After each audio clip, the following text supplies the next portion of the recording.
Good morning and welcome to the Caregiver Teleconnection. My name is Glenda Rogers and I'm going to be your facilitator for today's session. And today we're going to talk about student caregivers. Is the work ever done? And a new topic for us on the Caregiver Teleconnection, so I'm excited to hear this program myself. Today we have with us Dr. Elliot Montgomery Sklar, and let me tell you a little bit about him. He is a public health professional with 2 decades of experience in supporting the health of the public through academic work, research, and service. He has led healthy aging programs for seniors and for caregivers in Canada, Florida, and virtually, and his research is focused on the complexity of issues related to aging and caregiving. Dr. Sklar is an associate professor of healthcare sciences at Nova Southeastern University in Florida. He publishes and presents his work internationally. And also joining us today is Samara Yesovitch.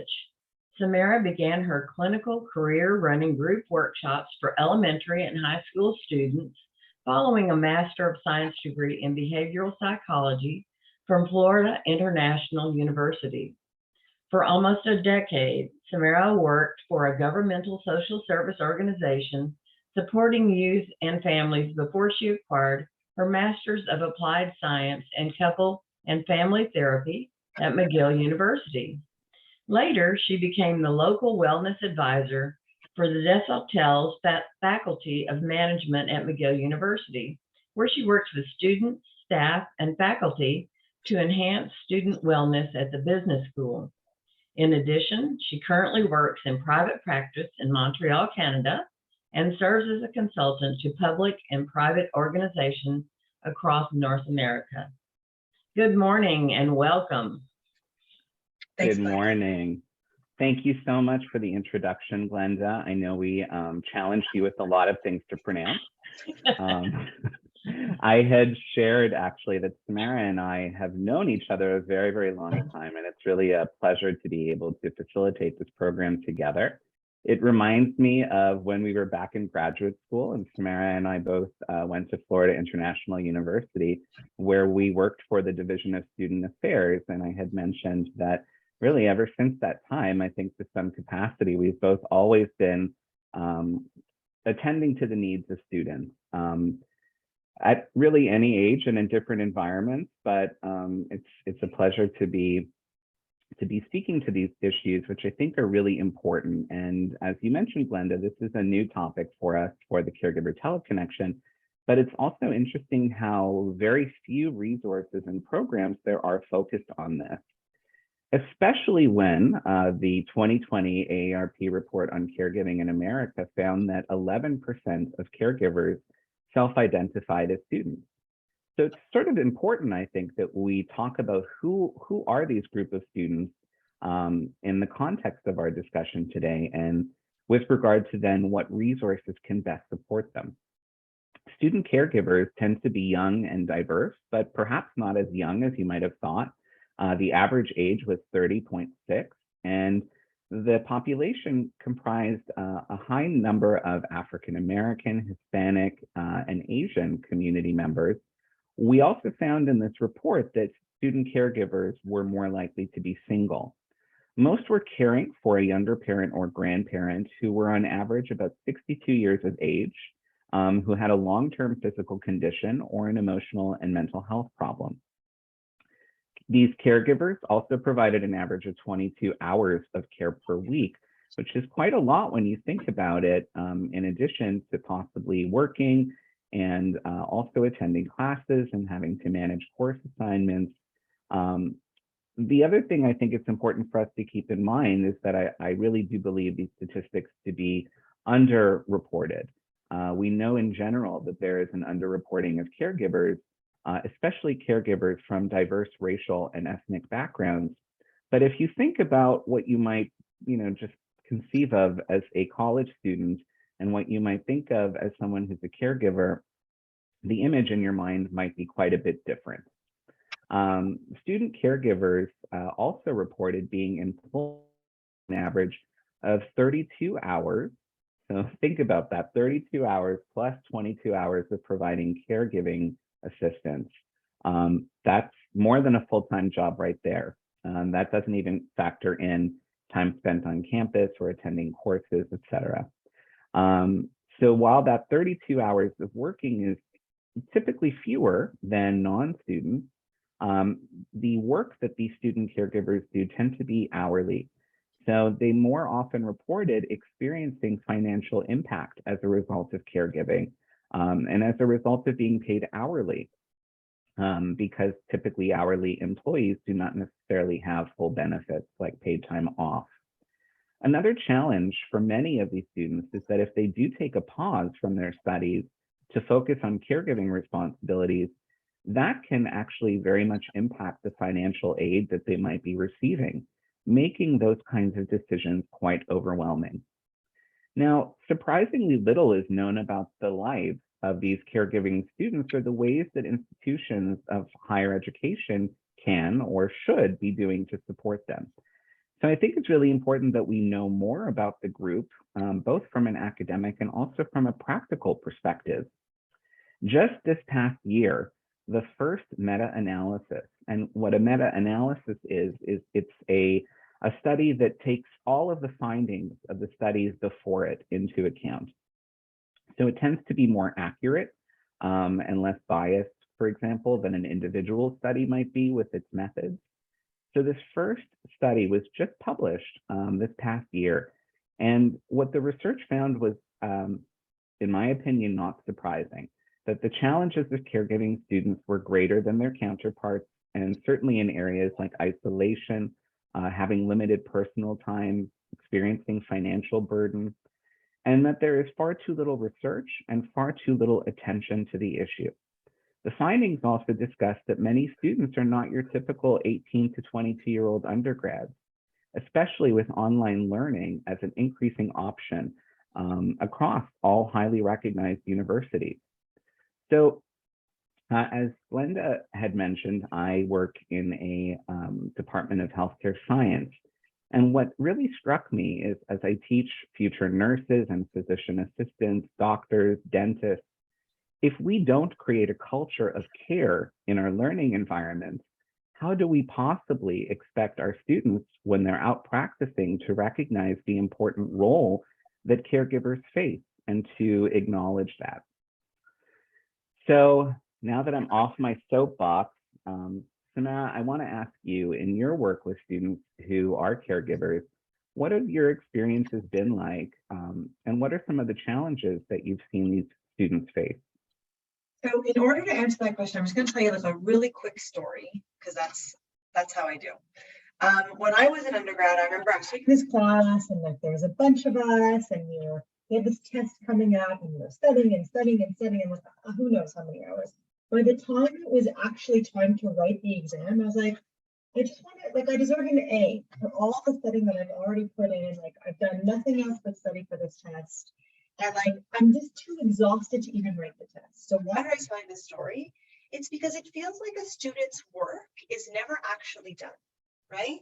Like, you just keep studying until the moment of the test. You keep editing your paper until the moment it's due.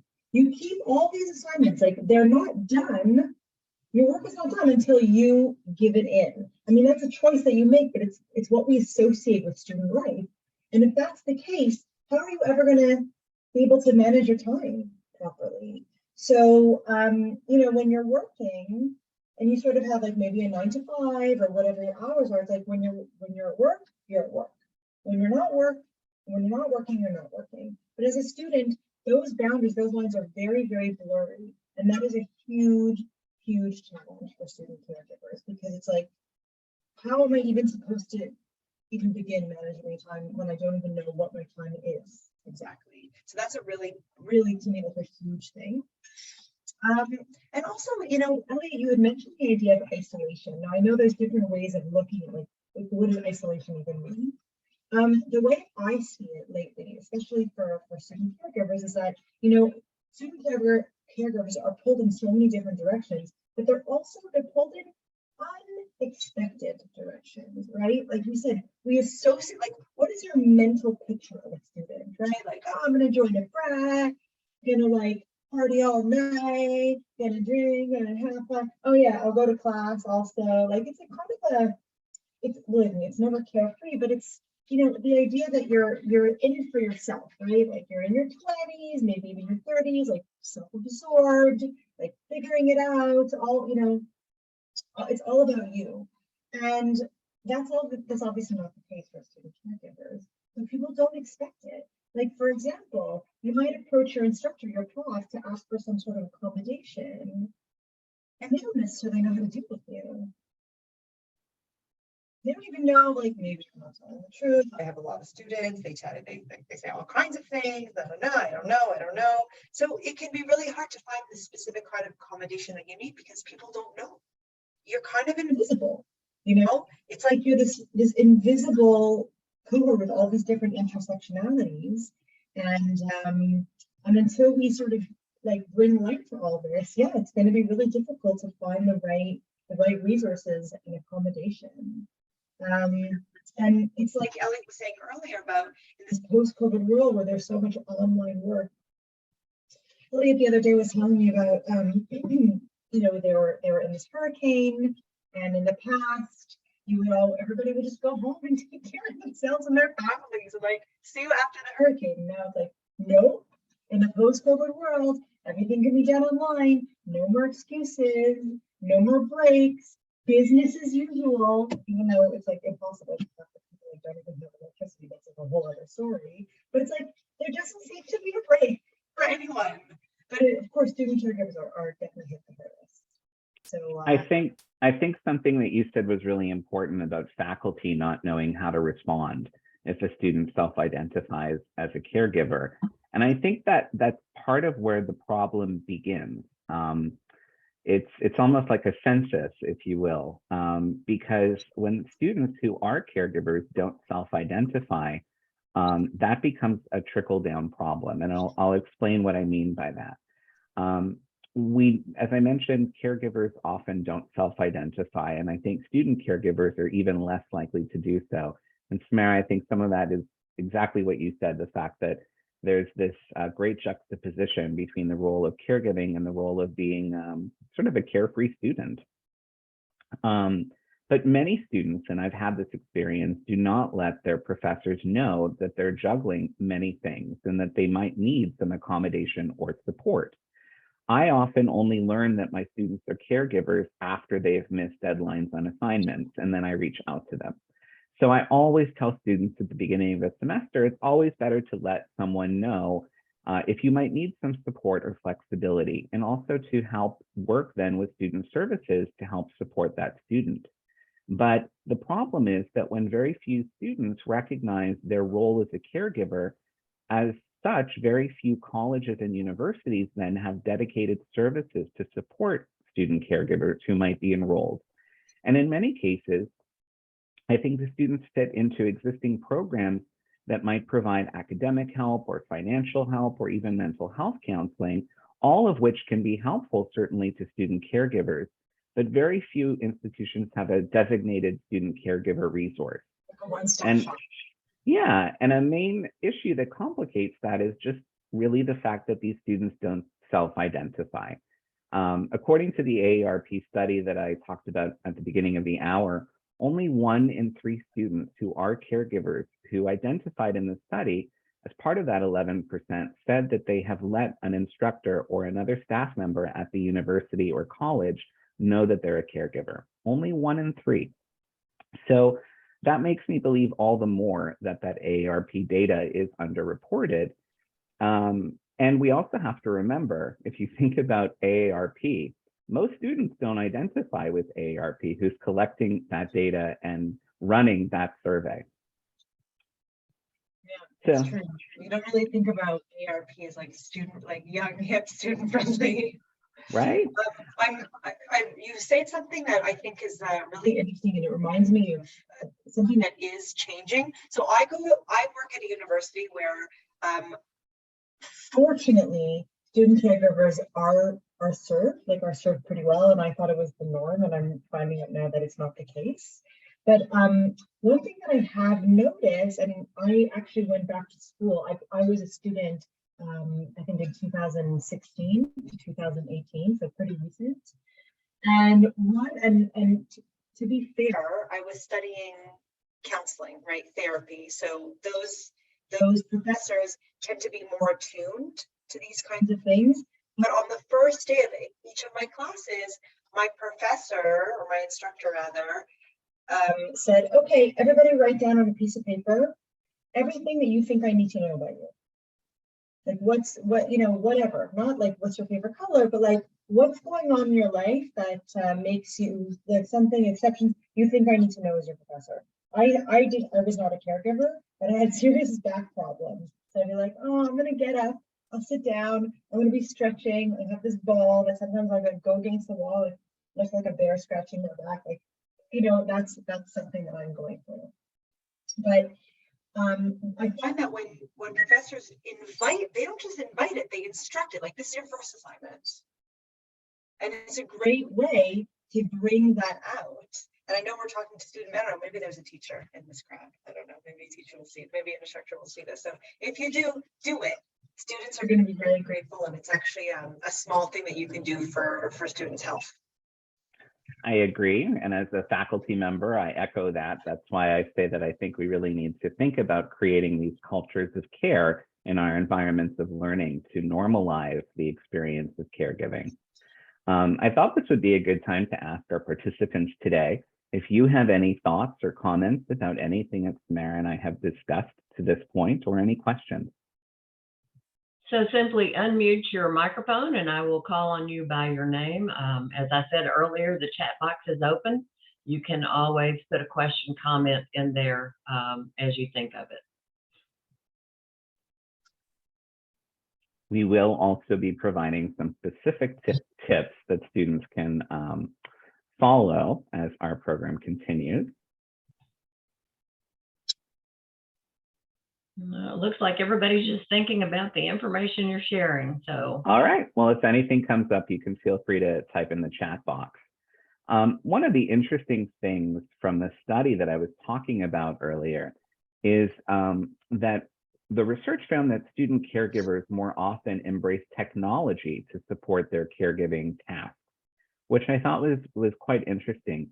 For example, using a smartphone to help with reminders, lists, but also technologies from apps, for example, ordering groceries online through services like Uber Eats or Instacart, and also ordering ride services for their loved ones if they couldn't take them, for example, to an appointment themselves.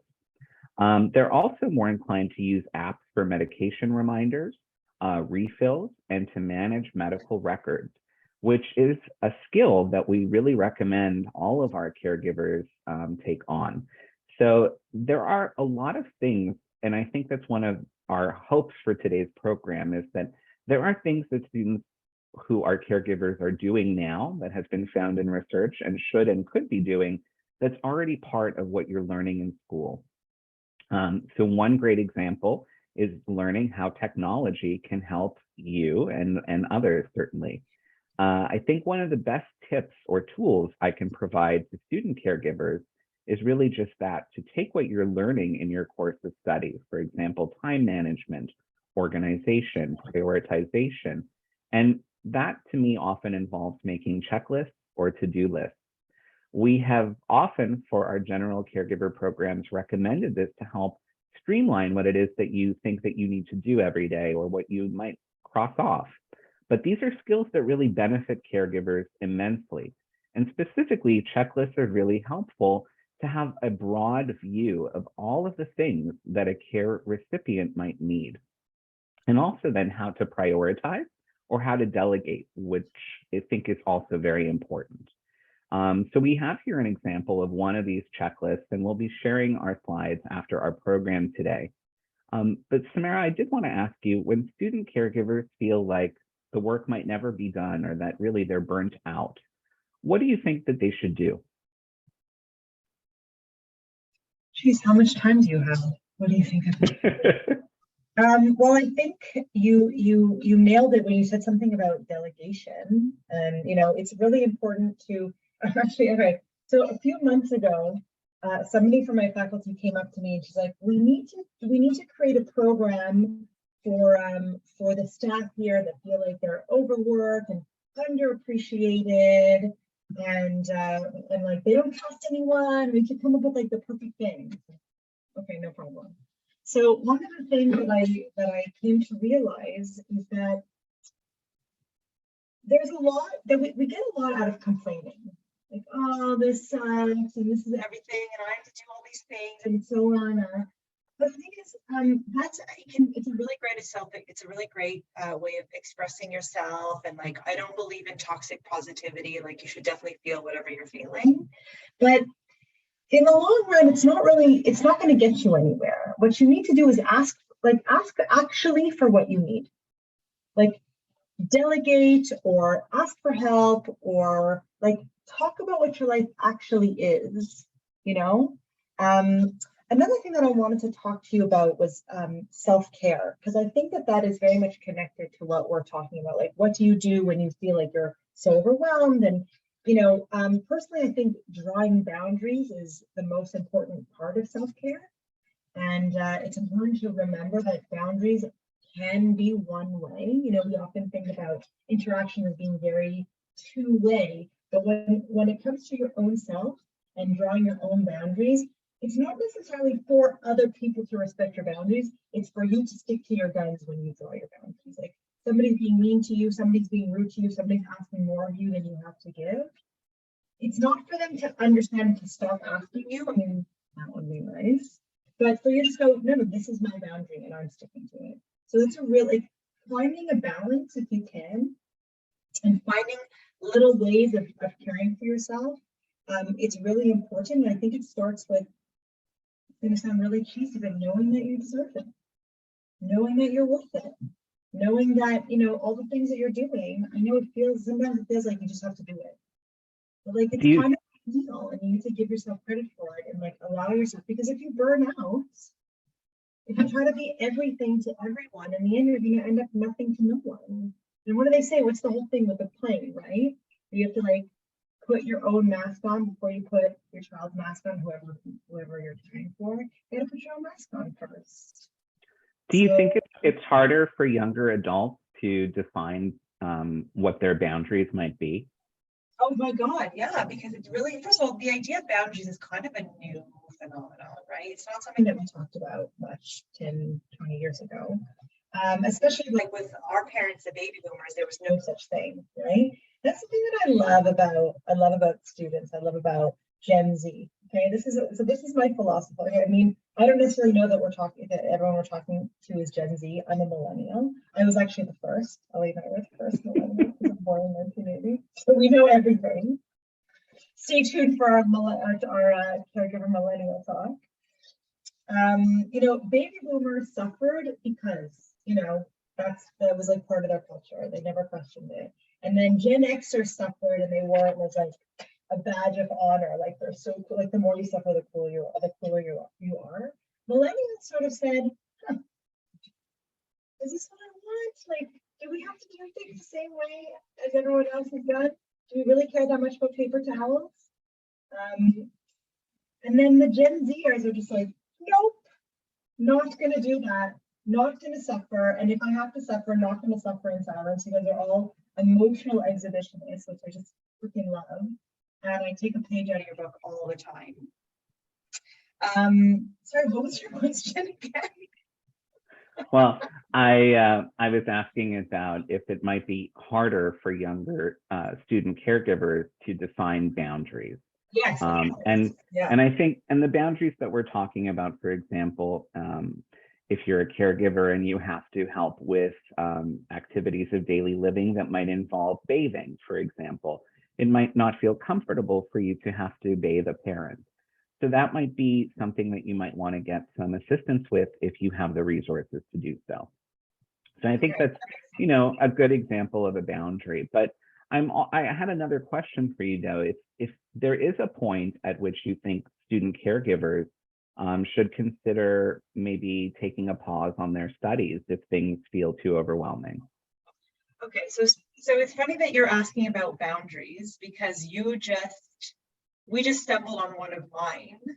I wouldn't begin to try to advise a student, like especially a group of students that I don't even know. I can't even see your face in. it's not up to me to tell you when you should take a break. I don't know your life. I mean, I'm a local wellness advisor at my university. I don't know if anyone here has somebody like that. But if you do, some sort of student counselor, go see them, go use those resources and talk about your specific situation and your unique set of circumstances, and use that person to help you muse and help you see, like, what can you do? What are your practical options? Like, what is your emotional state? But no, it's not up to some authority figure to tell you when to take time off. That is, speaking of boundaries, that is something that you need to make. That's a decision that you need to make on your own. And because if you do listen to somebody else, then you do end up regretting that choice. Where are you then?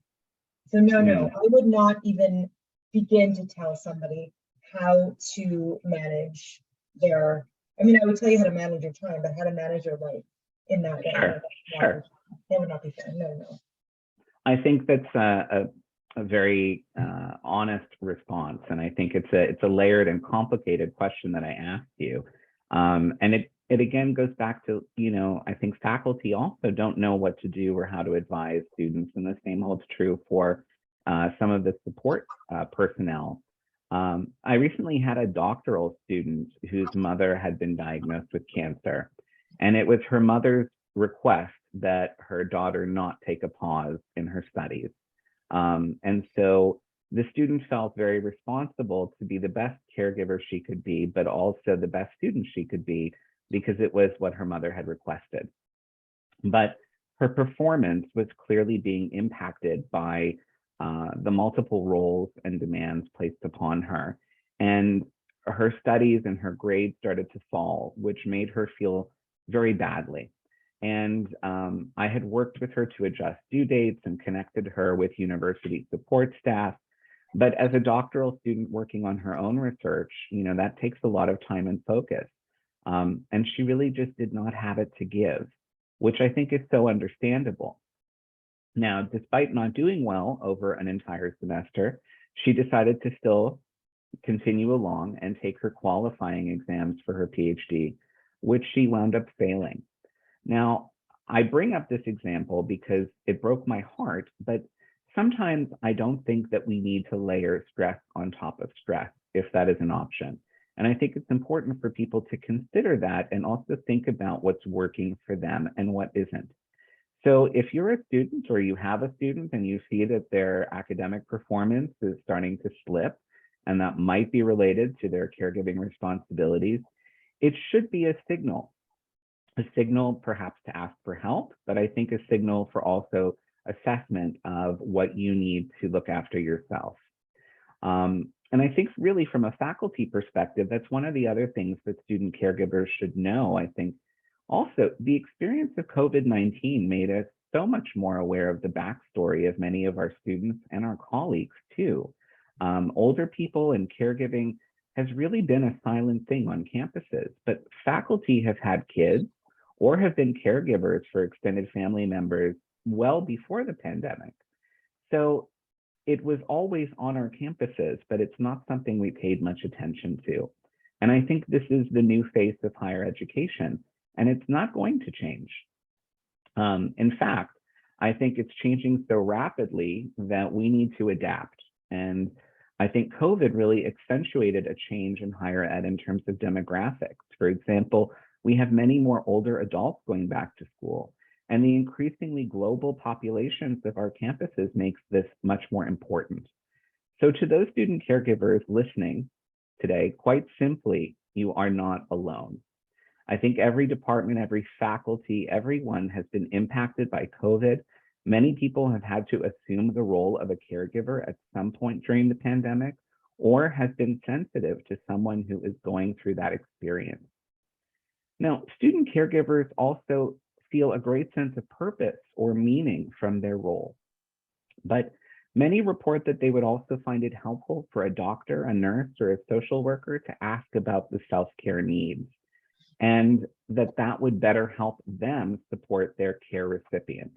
So again, if you're participating today, or if you're a healthcare professional or provider, ask students or ask people that you know who are in college about how they attend to their own self-care needs. And so now we're going to talk a little bit about what that means. And I wanted to share this resource list because we had found this from the University of Michigan. And these are tips that they put together for student caregivers. It was one of the few universities, I might add, that had a list such as this. But when going through it critically, some of the tips are really good ones, but some of them, Samara and I sort of were questioning. For example, planning for a semester at a time, or at least a semester at a time. Well, how can you remain flexible then as a caregiver? The other one was to use nap time wisely. I had mentioned that these student caregivers are providing 22 hours of care a week, 32 hours of work a week, plus school, plus assignments. Who has time for a nap? And napping also isn't really part of something that we would necessarily consider part of a repertoire of a young student, for example. One of the other tips was getting everyone on board with your schedule in advance and as changes occur. But who is that everyone? And finally, and Samara, I'm going to ask you to talk a little bit more about this. The last tip was self-care, self-care, self-care. The buzz term. What does it mean? I can't anymore with this. Really, like this whole self-care thing has really gotten out of hand. When I first heard about the idea of self-care was when I was working at the DYP, the Department of Youth Protection. And we worked with a lot of single parents. And one of the things that I would ask this parent, I'd be like, what do you do for self-care? And they're like, great, you just gave me another thing that I have to do, And I'm like, okay, well, hold on, let's just talk about this for a second, because I don't want to add another thing on your to-do list, but let's talk about what it even means, right? Because self-care, when I think about self-care, nowadays, I think about TikTok, I think about Instagram, I think about a multi-billion-dollar industry designed to make you feel bad about yourself, just like another marketing tool to make you buy more stuff that nobody can afford, and it's all stupid. And or self-care is you picture somebody's fabulous vacation with a lot of Photoshop in it, That's not self-care. That's marketing. That's capitalism. Self-care is the idea. It's actually quite self-explanatory. It's taking care of yourself, even when it's not the most convenient thing to do. So whether that's, if you can, staying in your pajamas all day, whether it's if you can, taking a bath, spending a little bit extra time in the bathroom to just be by yourself for a few more minutes. You're just kind of allowing yourself to do something for yourself in the midst of all the chaos and all the craziness. So nobody should be telling you how to practice self-care. Just like nobody should be telling you whether or not you should be taking off time from school. It's very private and it's very personal. And one of the things actually that I'm going to talk about in terms of self-care is the idea of, sorry, I have to plug in my computer, is the idea of perfectionism, right? Elliot had talked earlier about this young woman who was caring, what was it, her mother that she was caring for? Oh, yes, God. No, she was caring for her mother physically and spiritually and emotionally, right? Not only was she caring for her mother in all those practical ways, but she was also doing what her mother was telling her to do. People need to, live their own lives and respect their own decisions. But yeah, so what does it mean when you're taking care of everyone else and you're doing everything you're supposed to do? That's a form of perfectionism. I have to do everything perfect. And before you say, well, I don't do everything perfect, I can't be a perfectionist. Perfectionism is not about productivity. It's about approach. Is that clear, Ellie? Does that make sense what I'm saying? It's about how you think about yourself and what are the obligations that you feel that you owe the world. So at this time, I'm going to say, forget about perfection, go for harm reduction. Right? I think that that's a good tip. And I do want to invite our participants, if you have any other tips that you think should be on this list or that are helpful, please share them in the chat.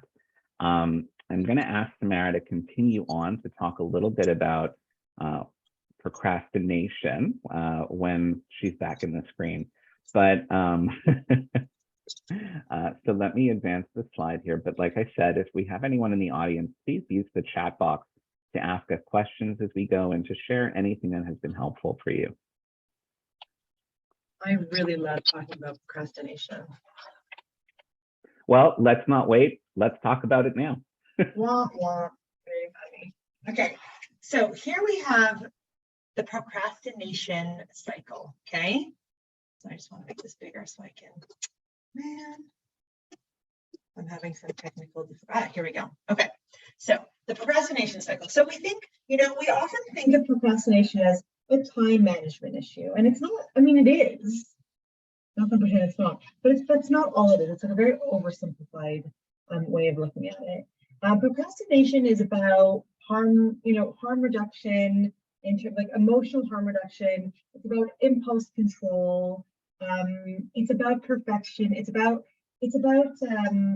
saving yourself from sort of emotional pain. So I'm going to choose a spot here, okay? So you see where it says your thoughts or reminders. I think of that as the antecedent, right? This is the thing that you're putting off, the thing that you choose. We talk about choosing to put it off, but like there's not that much choice in fact. So either you're reminded of it or you think about it, right? And then the arrow at the 12 o'clock position is like the perception of it, like, oh, you perceive it, it goes into your mind and you make meaning of it, right? The task means something to you. It's not going to mean the same thing to every single person, right? And then due to the meaning that you make of this thing, you develop a negative emotional response. Like you get really stressed about it, you get really worried about it, you get angry, you get sad, whatever the feeling is. It's a negative feeling, and then your sympathetic nervous comes into play, and like you want to do something about it. And then down below that arrow, like the arrow below that, you have the impulse to avoid or the impulse to escape, right? And then what do? You escape and you attempt this emotional repair by either doing a fun, relaxing activity or just doing something not fun, but maybe more fun or more relaxing or something that is essentially less scary.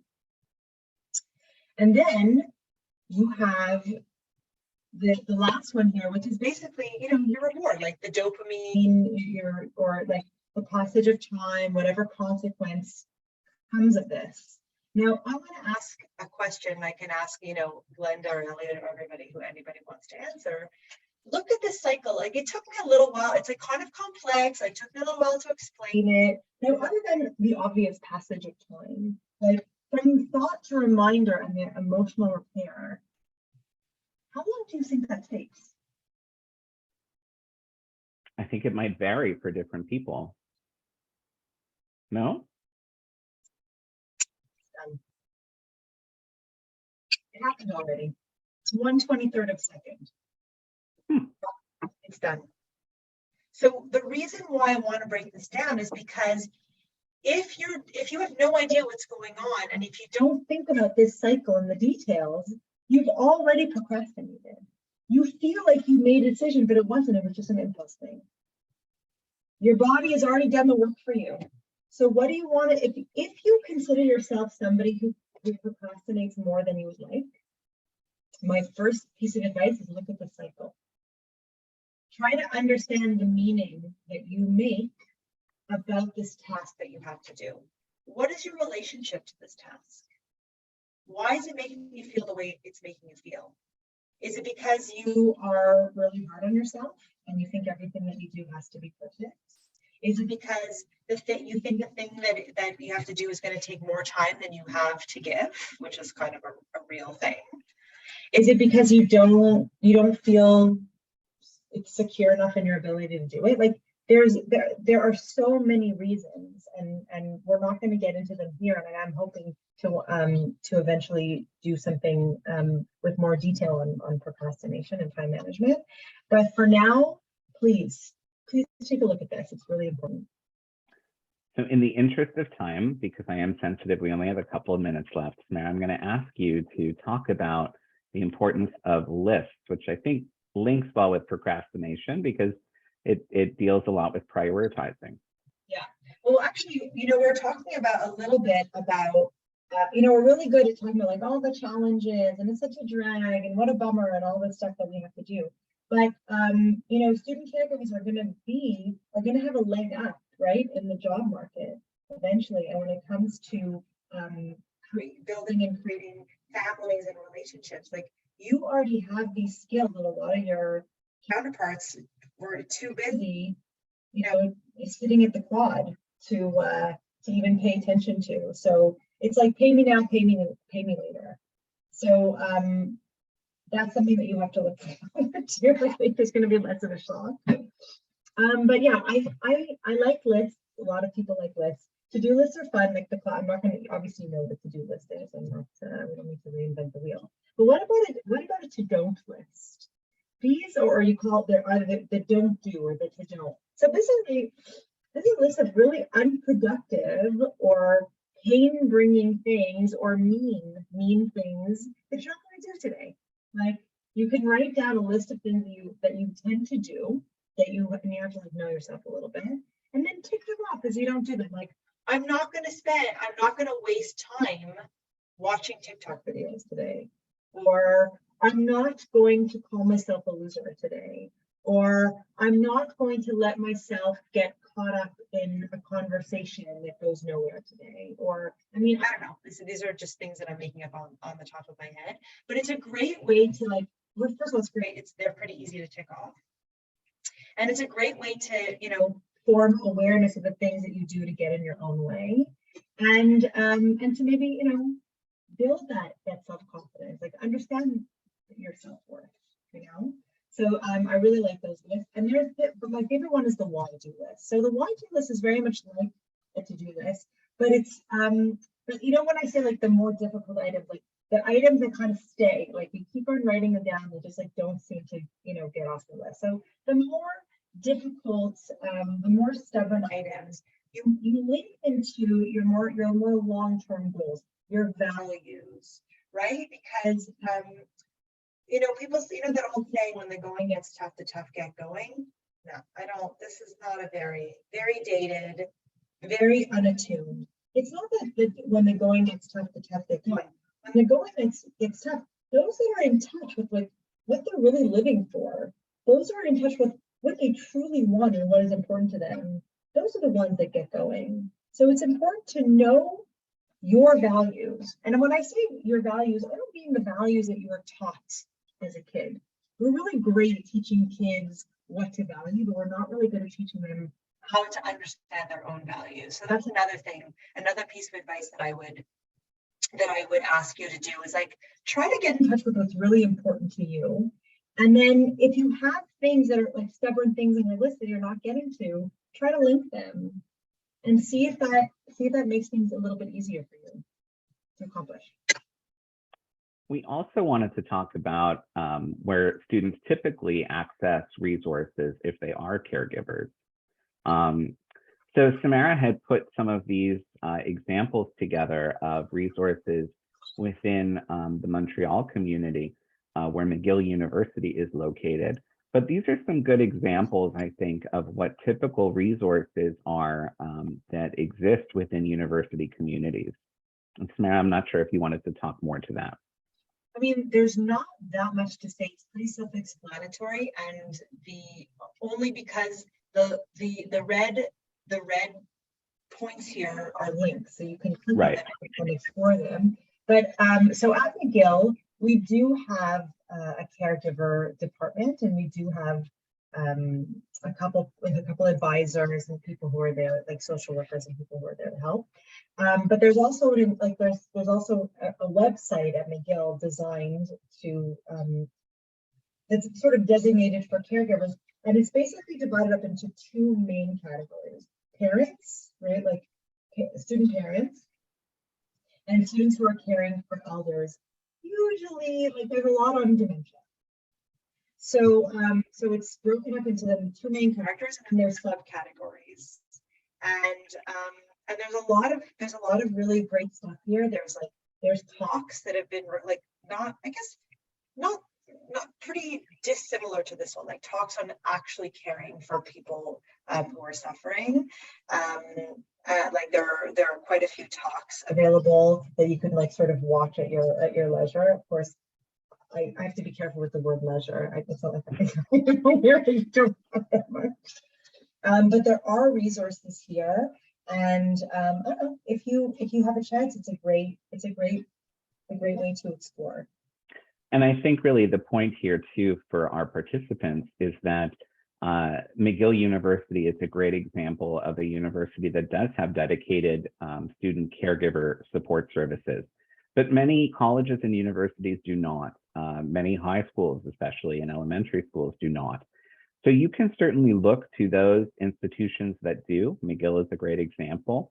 The resources that you find might be beneficial, and they may not exist in your actual local university. So we really wanted to conclude with some really, really simple tips, not a long, exhaustive laundry list like the University of Michigan, no offense. But I think it's important that student caregivers think about what they can and cannot manage, and to, again, ask for help, to engage support services, your faculty, your extended family and group of friends. Also to take into account the skills that you're learning in your course of study, but also what you're learning in your role as a caregiver. And Samara, you had mentioned how to link that to a resume, for example, which is kind of brilliant. If you think about it, student caregivers already have a leg up in managing so many different things at the same time. And I think it's, again, as you said, important to practice self-care. And that might be as simple as taking 2 minutes in the bathroom longer by yourself, or really drawing upon your social networks. But something that we always tell caregivers at any stage of life is to use the strategies that have worked well for you in the past. I know that if I'm going through a hard time, for whatever reason, I want to be outdoors more, I tend to go for bike rides or long walks. It helps me to clear my head, and it's something very simple and very, very free that student caregivers can certainly take advantage of. We wanted to also provide some resources. I'm not sure if you all are aware, but in the United States, you can dial 988 24/7 from any phone and be connected with a mental health counselor who can help if you're feeling distressed. You can always dial 211 in your local community from any phone to find resources specific to caregiving, for example. And I do recommend using Google and also social media. Yes, Instagram may be a place where you see a lot of filters and things that are not real. But for example, I have heard from many of my students that they learn a lot of things about caregiving on TikTok. And TikTok can be a great educational platform. So don't underestimate the power of things that you're already using. Ask everyone on campus for help if you can, if you feel comfortable. And if there is no group for student caregivers on your campus, perhaps think about starting one. It links really greatly back to what Samara was saying about leadership and things that you put on a resume, and taking all the skills that you're harnessing in this experience and putting them to use to help others. And so with that, I want to leave a couple of minutes for Glenda to make some announcements, but if anyone has any last questions or comments, please feel free to use the chat box as well. Yes, if you have a question, comment, suggestion, tips, you can enter those in the chat box, or you can unmute your phone and we will call on you and we'll have a conversation about it. While you're thinking about that, I would like to tell you what's coming up on the Caregiver Teleconnection. And our next sessions are with Elliot again and Lucy Bearlock, and they're going to be doing their 4-part series on aging in the 21st century, what caregivers need to know. And this applies to anybody of any age. And so I would encourage you to tune into that. The first one of the 4 sessions is on Wednesday, October the 5th, and that's at 10 o'clock Central Time. They're going to be talking about how COVID-19 changed our views of long-term care facilities. And it has changed our views for sure. A lot has changed in the long-term care facility arena for sure. And then I will be back with you on Thursday, October the 6th at 10 o'clock Central Time again with Lucy Veriluk. And we're going to do our second of her two-part series on safe use of medication for seniors. Wanted to remind you, as Elliot had said, in a couple of days, if you register for this call, you will receive a follow-up email. We'll ask for your input about this session. We will also provide the PowerPoint. Is that right, Elliot? Yes. We will provide the PowerPoint, which you will find the resources there also, which can help you in your caregiving. Remember that all of this will be a podcast on the Caregiver Teleconnection website. I have posted that web address in our chat box. You can go there and find this session as well as many other sessions relating to caregiving and caring for elders. So we have a couple of minutes. No one has unmuted or put anything in the chat box. So closing words, Elliot and Samara. Just want to thank everyone for participating. Remember, this will be recorded. Please share it with your networks if you think it might be of use for students or those that you might be working with. Hope everyone stays well. Samara, any concluding comments? I guess selfishly, I just want to thank you for inviting me. You know, I hope that this is the first of many workshops that we'll be giving together for this network. Thank you so much, and thank you for representing your institution and the resources that they do have for student caregivers again. Thank you all. Thank you so much for joining us. And as Elliot said, please be safe and join us again for another teleconnection session. We'd love to have you back. Thank you so much. Thank you. Bye-bye. Bye-bye.